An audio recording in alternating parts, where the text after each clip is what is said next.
जय श्री सद्गुरुदेवाय नमः। जय श्री गणपति देवाय नमः। हर हर महादेव। ज- श्री शिव महापुराण ज्ञान संहिता 70वां अध्याय।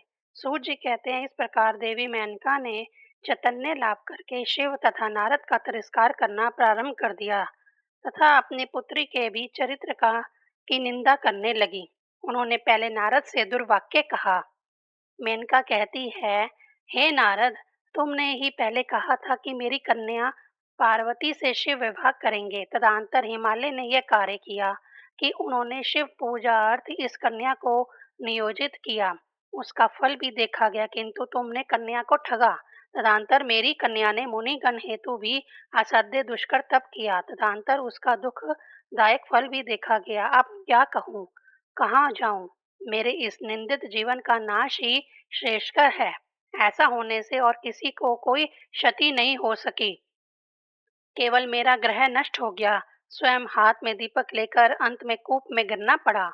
ऐसा होने से तुम्हारी क्या क्षति हुई? केवल मेरा ही सब विफल हो गया। वे दिव्य ऋषिगण अब कहाँ चले गए? आज उनकी दाढ़ी उखाड़ना चाहिए तथा उनके साथ जो स्वयं आई थी वह धूर्ता तो स्वयं आ गई थी, अथवा उसका अपराध क्या है? सब तो पुत्री ने स्वयं किया है। उसी दुष्टा ने तो अन्य देवताओं का त्याग करके शिव से विवाह का निश्चय किया। उसने स्वर्ण त्याग करके कांच को ग्रहण करने की लोलुपता किया है। चंदन को फेंक कर उसने देह में कीचड़ का लेप लगाया है।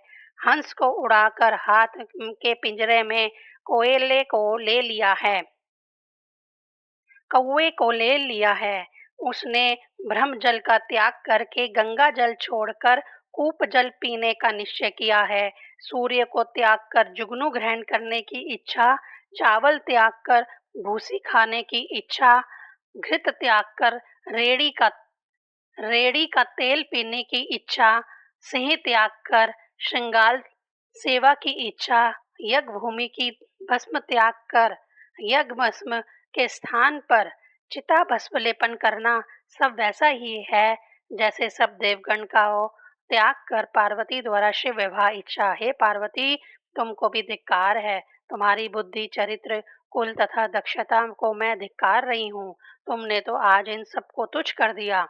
घर जल जाए, मेरी मृत्यु हो जाए, ये पर्वतराज हिमाचल क्यों मेरी आंखों के सामने से नहीं जाते?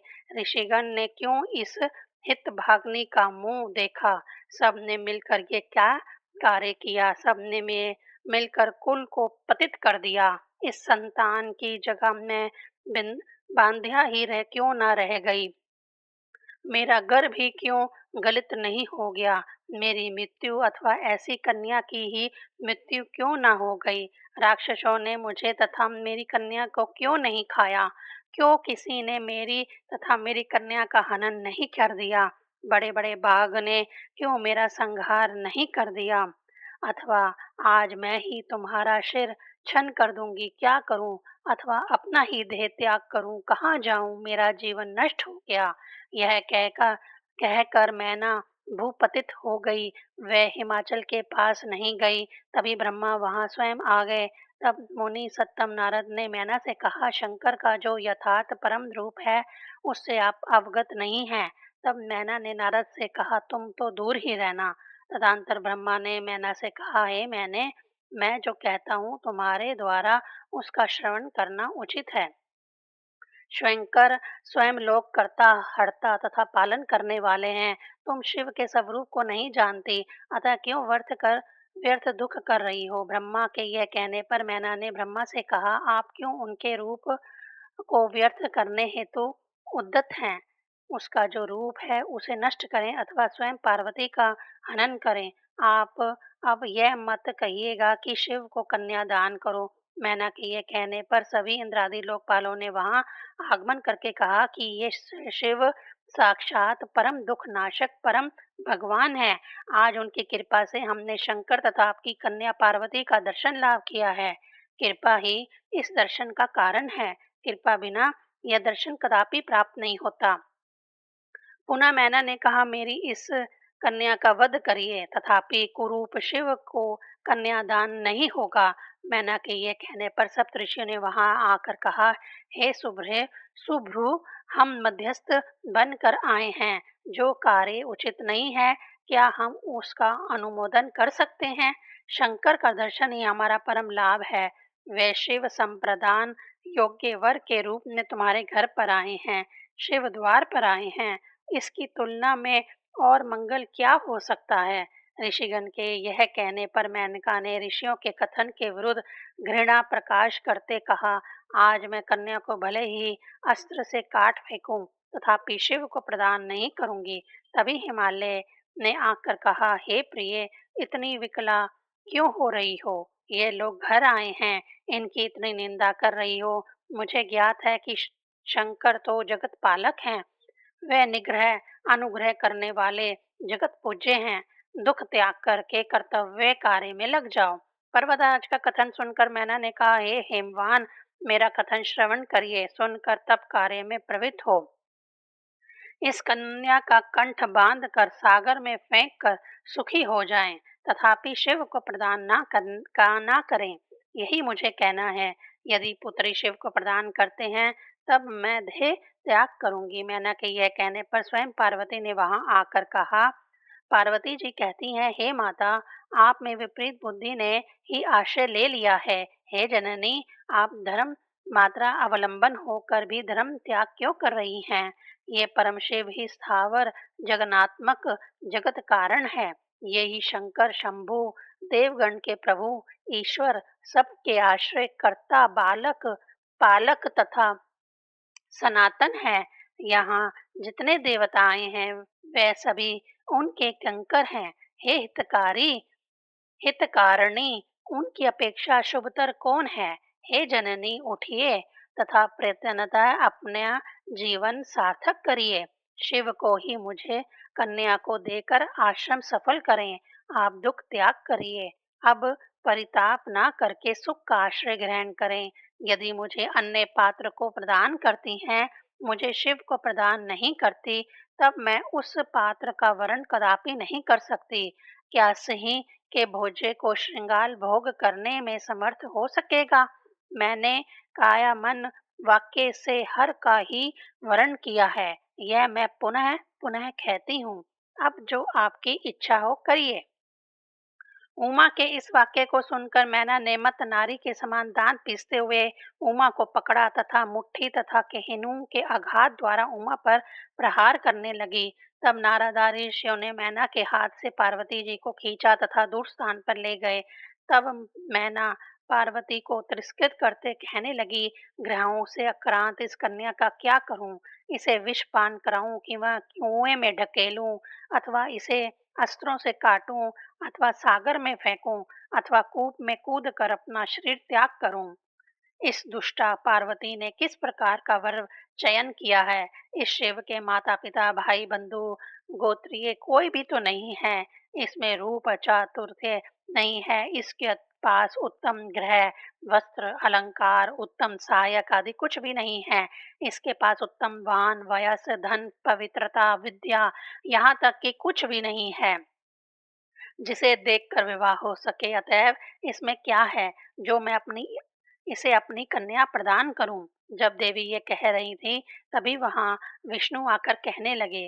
विष्णु जी कहते हैं, हे मैना, तुम पितरों की गुणी मानस पुत्री हो। इस पर ब्रह्म कुल उत्पन्न हिमालय की पत्नी हो। लोक में ऐसे लोग तुम्हारे सहायक हैं, अतः तुम तो धन्य हो। अधिक क्या कहूँ, धर्म आधार भूता होकर भी तुम ही क्यों धर्म त्याग हेतु उद्यत हो? मैं ब्रह्मा ऋषिगण तथा ये सभी देवता क्या विरुद्ध बात कह रहे हैं? उधर क्या तुम यह सब शुभ वाणी बोल रही हो? तुमको वस्तुतः शिव का तत्व ज्ञात नहीं है। वे निर्गुण होकर भी सगुण ही हैं। उनके द्वारा ही इस मूल कारण प्रकृति का निर्माण किया गया है। उन्होंने ही प्राकृतिक के पाश में पुरुषोत्तम का निर्माण किया। उन प्राकृतिक पुरुष द्वारा ही मैं ब्रह्मा यथाक्रमेण सत्वमय तथा रजोमय होकर निर्मित हैं। तदंतर लोक हितकारी शंभु तमोगुणमय होकर स्वयं अवतरित हो गए। उनमें ही चारों वेद उत्पन्न हो गए हैं। साथ ही ये सभी देवता और भी स्थावर जगन्मात्मक जगत परिलक्षित होता है, उन शंकर से ही उत्पन्न है।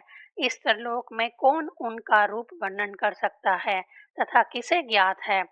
पूर्व काल में मैं अथवा ब्रह्मा हजारों वर्ष में भी उनका पार नहीं पा सके, अतः किस प्रकार से अन्य कोई इस कार्य में सक्षम हो सकेगा?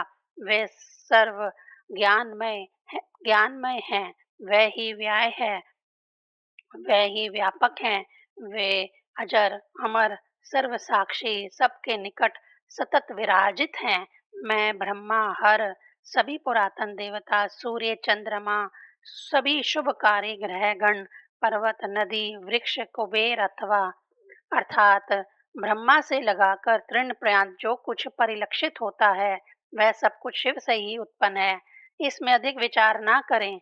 वैसा रूप तथा आरूप हैं, जैसे एक बीज से ही अंकुर उत्पन्न होकर अनेक वृक्ष उत्पन्न होते हैं, अंत में फल उत्पन्न होता है, उसी प्रकार एक शिव से ही यह सब उत्पन्न है। आदि में भी शिव, मध्य में भी शिव, अंत में भी शिव, अर्थात भूत, भविष्य, वर्तमान, सब में शिव ही शिव। इस जगत में सब कुछ शिवमय है, उधर शिव भी सर्वमय है। जैसे पुष्प में सूत्र रहता है, उसी तरह सूत्र में पुष्प रहता है, उसी तरह शिव अखिल जगत में विद्यमान है, वैसे ही अखिल जगत में ही विद्यमान है। मैं ही शिव हूँ, शिव ही मैं हूँ, तुम भी शिव हो, अधिक क्या कहा जाए। सभी शिवमय ब्रह्म ही है, शिव के अतिरिक्त कुछ भी नहीं है। इस जगत में जो ज्ञान शिव भिन्न उत्पन्न होता है, वही अज्ञान वंशात है। जब प्राकृत ज्ञान उदय होता है, तब कार्य कारणात्मक सब कुछ शिवमय ही बोध होने लगता है। तब शिव ही शिव है, अन्य कुछ नहीं है। यह ज्ञान हो जाता है, इस जगत के कारण शिव ही हैं। इस जगत में जो कुछ परिलक्षित होता है, पंडित लोग उसे कार्य कहते हैं। अज्ञान से ही इस कार्य एवं कार्य में भेद भावना होती है। ज्ञान का उदय होने पर कार्य एवं कारण में भेद ज्ञान ही नहीं रह जाता, सब कुछ शिवमय है। यही ज्ञान तब होता है। 17वां अध्याय समाप्त। 18वां अध्याय। विष्णु जी कहते हैं, इस जगत में शिव के अतिरिक्त कुछ भी परिलक्षित नहीं होता। यह जो कर, कार्यात्मक जगत है, यह भी शिव के अतिरिक्त नहीं है। हे मैना, विश्व भुवन में सब कुछ भूत, भविष्यत, वर्तमान शिव रूप है। ये वेदों में प्रसिद्ध जानो। अज्ञान के कारण लोगों में यथार्थ ज्ञान उत्पत्ति नहीं होती। जब ज्ञान उदय होता है, तब व्यक्ति में यथार्थ वस्तु ज्ञान का जन्म होता है। स्तंभ आदि स्थानों अचल में जो पुरुष का भ्रम होता है, उसमें अज्ञान ही कारण है। जब ज्ञान उदय होता है, तब स्तंभ में जो पुरुष भ्रांति होती है, वह हट जाती है तथा ज्ञान होता है कि यह पुरुष न होकर स्तंभ ही है। इस जगत में व्यक्ति को जो रस्सी में सर्प भ्रम होता है, उसमें अज्ञान ही कारण है। जब ज्ञान होता है कि यह तो रस्सी है, तब उसमें भ्रम सर्प का भ्रम ही नहीं होता।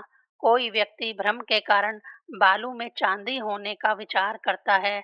जब उसमें विवेक का जन्म होता है, तब वह भ्रांत रजत ज्ञान को हटाकर उसे बालू ही मानने लग जाता है।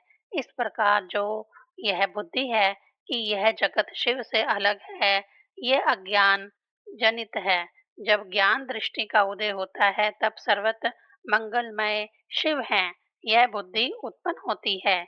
हे देवी, अन्य दृष्टांत सुनो। जैसे कोई नट अन्य वेश धारण करने हेतु इच्छुक होकर वैसा वेश धारण करता है, तथापि अन्य रूप धारण करके भी वह नट वस्तुतः नट ही रह जाता है।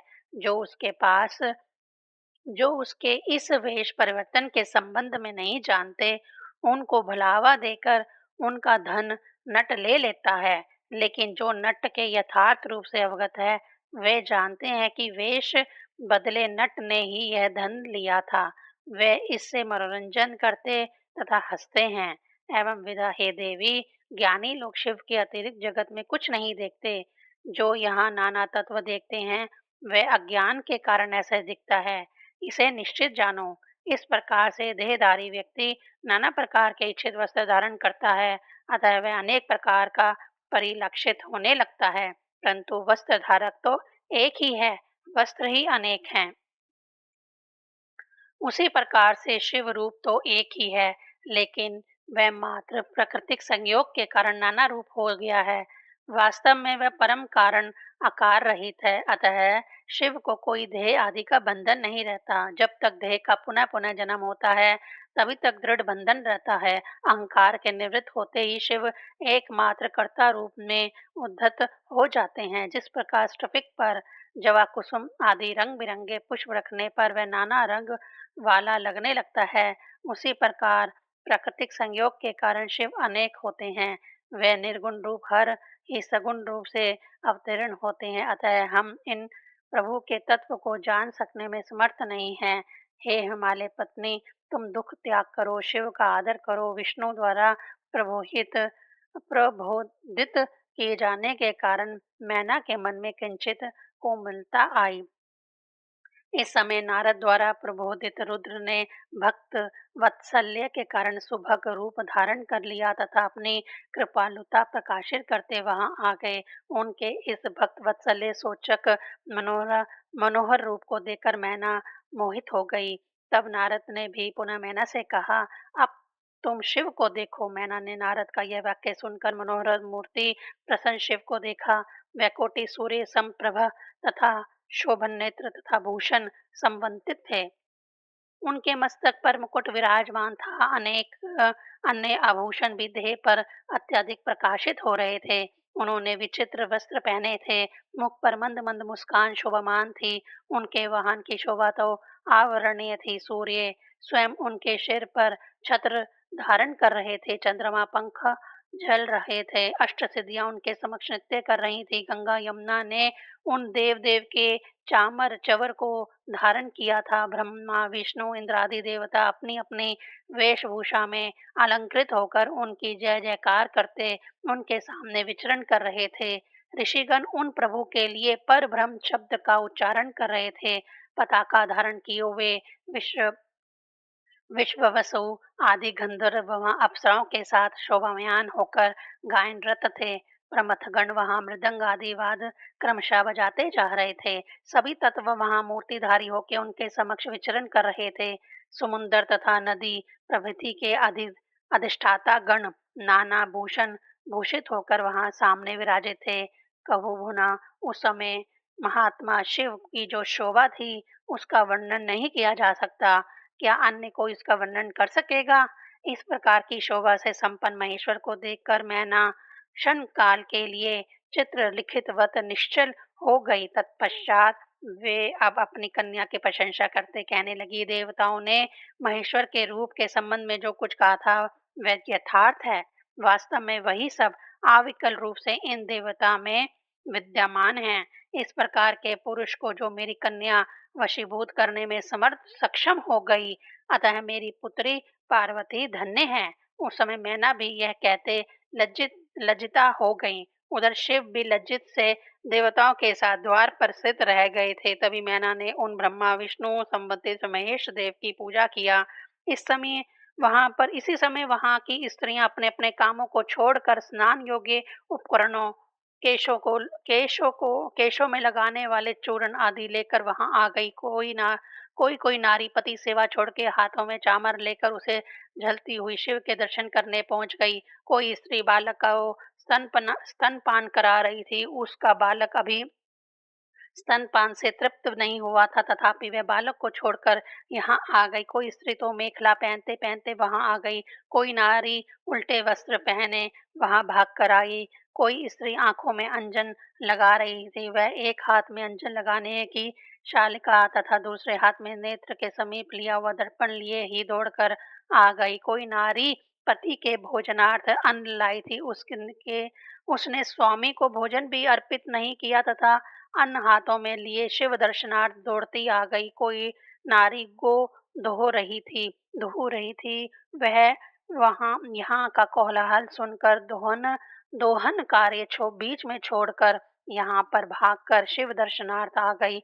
कोई स्त्री आलता से पैरों को रंजित कर रही थी। वह भी शिव आगमन जनित कोलाहल सुनकर पैरों को सजाने का काम अधूरा छोड़ वहां आ गई। इसी प्रकार अनेक स्त्रियां विविध कार्य त्याग कर शिव के दर्शनार्थ वहां आ गईं। जैसे पुतलियां अचेतन होने का कारण अचल रहती हैं, तथा अतदुन अनुरूप वह स्त्रियां शंकर का रूप देखकर पुतलीवत अचेतन सी स्तंभ खड़ी रह गईं। वे इस प्रकार क्षण काल स्थित रहने के पश्चात आपस में कहने लगी, पार्वती ने यथार्थ उचित कार्य किया है। इन महेश्वर का वर्ण यदि पार्वती पति रूपेण न करती, तब तो उसका यह असामान्य सौंदर्य विफल हो जाता। हे सखियों, इन महेश्वर के मनोहर रूप को देखो, यह वर्णातीत है। इनका शिव नाम ही यथार्थ है, क्योंकि ये जिस प्रकार से शिव नाम अनुसार प्रसिद्ध है, उसी प्रकार इनका दर्शन भी मंगलप्रद है। आज हम हिमालय पूर्ववासीगण के नेत्र सफल हैं, जिसने भी सर्वपातक नाशक शिव का साक्षात दर्शन लाभ किया है, उनकी क्रिया तथा उनका जन्म सार्थक है। पार्वती ने शिव लाभार्थ जो कुछ भी कर्म किया तथा जो तपस्या किया है, सभी सफल हो गया। यह पार्वती सतत धन्य है, यही इस जगत में सदा के लिए कृतार्थ भी है।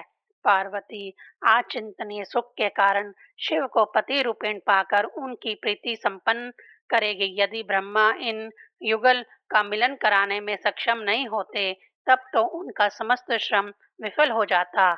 इसीलिए उन्होंने इन युगल का मिलन कराकर उत्तम कार्य किया। साथ ही पार्वती का समस्त तपस्या भी सार्थक हो गया। बिना तप किए यह प्राप्त कर सकना दुर्बल होता।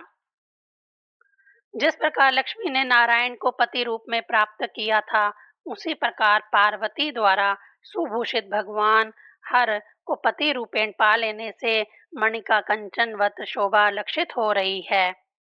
यह वचन कहने के उपरांत स्त्रियों ने वहां चंदन तथा अक्षत द्वारा शिव की पूजा किया तथा ये धन्य है, यह कहने लगी। शिव भी स्त्रियों की यह वार्ता सुनते सुनते द्वार पर आ गए। आचुयत आदि देवगण यह देखने के लिए कि अब शिव को देखते वहां सावधानी से स्थित हो गए कि यहाँ अब क्या कौतुक होगा। तभी मैना सुंदर वेशभूषा से भूषित होकर वहां शिव के समीप आई। उन्होंने शिव पूजन किया। तत्पश्चात वे शिव के पीछे शीघ्रता से गई तथा शिव के कंठ में वस्त्र डालकर खींचने लगी। क्षण पर्यंत वे ऐसा करके हंसते हंसते गृह में चली गई। तदंतर ब्रह्मा ऋषिगण से घिरे हुए विवाह वेदी के निकट आए। तभी शिव भी हर्षित होकर वहां आ गए। वहां हिमालय भी पत्नी सहित उपस्थित हो गए। तदंतर ब्रह्मा ने वहां सभी प्रयोग आदि कराया। हितकारी ऋषियों ने भी प्रयोग आदि संपन्न किया तथा वे वहां वेद उच्चारण करने लगे। साथ ही परमेश्वर का नाम कीर्तन भी करने लगे। तदंतर हिमालय ने शिव को बुलाकर पाद सुंदर दुपट्टा इत्यादि साविधि महात्मा शिव को अर्पित किया। यथाविधि उनको तिलक लगाकर साविधि स्वर्ण का पुष्पहार भी चढ़ाया। तदंतर शिव पार्वती ने विवाह वेदी पर आगमन करके वहां अग्नि स्थापना किया तथा उसमें समस्त विवाह कर्तव्य का अनुष्ठान संपन्न कराया। ब्रह्मा की आज्ञा से पूर्व नारीगण ने वहां दंपति के ललाट पर अक्षत लगाया। जब दंपति प्रदक्षिणा कर रहे थे, तभी पार्वती के अंगुष्ठ का दर्शन हो जाने के कारण ब्रह्मा को वीर्यपात हो गया। उस समय ब्रह्मा ने भयभीत होकर अपने उत्तंग पर गिरे हुए इस वीर्य को छिपा लिया। उस वीर्य के असंख्य बटुक यज्ञोपवीत धारी जटाजूट युक्त कौपीन पहने उत्पन्न हो गए। वह सभी उत्पन्न बालक रूप ऋषिगण ब्रह्मा को प्रणाम करके उनके आगे बैठ गए। शिव इन बटकों को वहां उत्पन्न देखकर ब्रह्मा के प्रति कुपित हो गए। तब देवता एवं ब्रह्मा हाथ जोड़कर उन क्रोधित शिव से प्रार्थना करने लगे। तब शिव भगवान ने उनकी प्रार्थना के कारण देवी गंगा को प्रदान करके ब्रह्मा को पवित्र किया। अब शिव ने क्रोध त्याग दिया और कृपा पूर्वक ब्रह्मा को पुनः उनके कार्य में नियोजित किया। बुटकों को सूर्य के शिष्य बनाकर कार्य करने लगे। वह बुटुक सूर्य सेवा प्रयाण होकर बढ़ने लगे। इस प्रकार वे बुटुक सूर्य के रथ के पीछे तो कभी सूर्य के रथ के आगे दौड़ते रहते थे। वे वेदज्ञ तपस्वी बुटुक गण ब्रह्मचारी रूपी तथा वेद परंपरागत थे। अब ब्रह्मा ने बाकी विवाह कार्य संपन्न करा दिया। पितामह ने पार्वती को अनुज्ञा देकर ध्रुव दर्शन कराया। तत्पश्चात पुनः महेश्वर को आसीन कराया तथा शुभ स्वास्तिकायान करने लगे। इनकी वृद्धि हो, आप लोग ये आशीर्वाद दीजिए इत्यादि रूप से वेदोक्त आशीर्वाद देने लगे। तदंतर सभी देवतागण ने जगत माता शिवा को प्रणाम किया तथा शंकर को पुनः पुनः प्रणाम करने लगे। हे शिव, आप जगत पिता हैं, अतः आज से पार्वती भी जगत माता हो गई। उस समय देवता, गंधर्व, अप्सराएं सभी परम मधुत होकर नित्य गायन तथा वाद वादन रत हो गए। वहां गिरिराज हिमवान ने भी इस प्रकार उत्तम वैवाहिक विधि का विधिवत अनुष्ठान करके स्वयं को एवं अपने गृह आश्रम को सफल माना। तदनंतर दंपति ने वहां कुल देवता पूजन किया तथा मंडप देवताओं का विसर्जन, उत्तिष्ठित ब्रह्मांड स्थापते इत्यादि मंत्रों से किया एवं केतुक सूत्र को खोला। तदनंतर ऋषिगण को प्रणाम करके उन सबको कृपा विवरण किया। तदनंतर शिव सेवा के निर्मित आए सभी देवगण की पूजा हिमालय ने यथा योग्य किया। वे देवता यह विचार करने लगे कि हम किस प्रकार से गिरिराज हिमालय की अपेक्षा श्रेष्ठ हो गए। इससे उन देवगण के मन में ग्लानि उत्पन्न हो गई। महात्मा हिमालय ने उनकी पूजा इस प्रकार से उत्तम सत्कार के साथ किया था जिससे कि वहां सभी का सिर नीचा करके खड़े हो गए। वहाँ समागत देवता तथा ऋषिगण प्रभृति में से कोई भी दुखी नहीं हुआ। सभी परस्परारत कहने लगे कि शिव तथा गिरजा ने जिस प्रकार हमसे प्रार्थना करते हुए स्वयं कहा कि मैं धन्य हो गया, ऐसा और किसी ने कभी नहीं कहा था। तदनंतर गिरिराज वहाँ सभी देवता तथा ऋषिगण के पास आकर कहने लगे, आज मेरा जीवन सार्थक हो गया। आज मेरा जीवन धन्य जीवन धारण करना धन्य है। शुभ आनंद मीना भी वहां आकर स्तवन करने लगी। वे हाथ जोड़कर पूर्वकृत शिव निंदा के लिए क्षमा याचना करते कहने लगी, आज मैं धन्य तथा कृतार्थ हूँ क्योंकि मेरी ऐसी कन्या जो है जिसके इसके कारण हमारा कुल धन्य तथा पवित्र हो गया। यदि मेरी इस कन्या का जन्म ना होता तब मैं किसी प्रकार से आप लोगों का, शिव का, सनातन विष्णु तथा ऋषिगण का मेरे घर में आगमन होता। मेरी यह सर्व पातक शिव विनाश कारणनी कन्या धन्य है। हे जगदीश्वर गण, मैंने जिस जिस दुष्कर्म का अनुष्ठान किया था, निंदा की थी, उसे क्षमा करिए। इस प्रकार मैंने उन सब से क्षमा प्रार्थना किया। गिरिराज हिमालय ने भी उन सबको नमस्कार करने के पश्चात इसी प्रकार की प्रार्थना की है। वे देवता इस प्रकार पूजित होकर प्रसन्न होकर कहने लगे, हे गिरिराज, तुम धन्य तथा कृत करते हो, तुम्हारा ही जन्म सफल है। तुमने भगवान शिव को कन्या प्रदान किया है। यह कहने के अनंतर देवगण ने विनय पूर्वक पुनः मैना से कहा, तुम धन्य हो जो तुम्हारे गर्भ से पार्वती रूपी कन्या रतन का जन्म हुआ है। हे सौभाग्यवती, तुम्हारे द्वारा किए गए तिरस्कार को भी हम सुख ही मानते हैं। हे पर्वत राजपत्नी, तुम्हारी सौभाग्य लक्ष्मी दिनों दिन बढ़ती रहे। अब हम जाते हैं, तुम्हारा मंगल हो। वे देवगण पर्वतराज दंपति से यह कहकर आशीर्वाद देकर तथा उनके वंदना करके हर्षोत्सव से होकर चले गए। सभी वादन तथा गायन परायण होकर पार्वती का अनुगमन करने लगे। गिरिराज हिमालय आदि तथा मैना आदि पत्नीगण भी पार्वती का अनुगमन करने लगे। तदनंतर गिरिराज हिमालय पर्वतों में गंधमादन पर्वत तक शिव पार्वती का अनुगमन किया। तत्पश्चात उनकी आज्ञा लेकर सभी उत्कंठित चित्त से स्वघर वापस चले गए। उसी दिन से प्रारंभ करके सभी पर्वत स्वयं को कृतार्थ मानने लगे। उनको वर्णातीत वृद्धि तथा सुख प्राप्त होने लगा। तदनंतर आचुयत आदि देवता तथा निर्मल मन ऋषिगण तथा वाद एवं नित्य प्राण होकर शिव पार्वती का अनुगमन करते करते कैलाश पर्वत पहुंच गए। वहां उन्होंने शिव पार्वती को मंदिर में स्थापित किया, विराजित किया। पत्नी सहित महादेव को कैलाश पर अधिष्ठापित करके सभी ने प्रार्थना के साथ वहां से जाने हेतु अनुमति मांगा। अनुमति मिलने पर सभी देवता तथा ऋषिगण शिव विवाह तथा शिव की कृपा की प्रशंसा करते करते अपने अपने स्थान वापस चले गए। इन देवता तथा ऋषियों ने शिव पार्वती के मिलन का दर्शन पाकर जो प्रसन्नता तथा प्रेम प्राप्त किया था, उसका वर्णन 100 वर्षों में भी नहीं किया जा सकता। हे मुनीश्वर गण, आप लोगों ने मुझसे इस विषय में जो कुछ भी प्रश्न किया था, मैंने उन परमात्मा शिव की विधि के तद अनुरूप वर्णन कर दिया है। जो इस कथा के एक भी श्लोक को सुनता है कि वह आधे श्लोक को भी सुनता है, उसे विपुला लक्ष्मी प्राप्त होती है। उसका अज्ञान रूपी अंधकार दूर हो जाता है। उसे नित्य सुख संपदा की वृद्धि प्राप्त होती है। वह आरोग्य लाभ करके असीम आनंद का उपभोग करता है। 18वां अध्याय समाप्त। ओम नमः शिवाय।